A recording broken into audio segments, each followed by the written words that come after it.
Kung ginagawa mo to, warning signs na. Time to change your money habits. Red flag number 1, bahala na mentality every sweldo. Walang plano, walang budget. Pag ganito ka mag-handle ng pera, guaranteed na uupos kahit mataas pa ang sweldo mo. Red flag number 2, ginagawang pang-therapy ang shopping. Stress, add to cart. Malungkot, check out. Masaya, celebrate. Bili ulit. Yung feelings ang nadidictate ng gastos mo, mabilis kang mauubos. Red flag number 3, ayaw mong tignan ang bank app o wallet mo.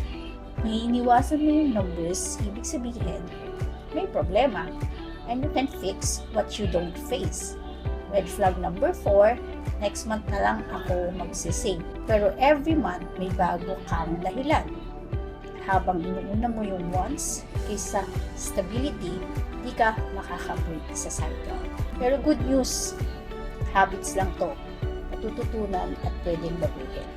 Kaya, pwede ka nang mag-start. Baguhin ito.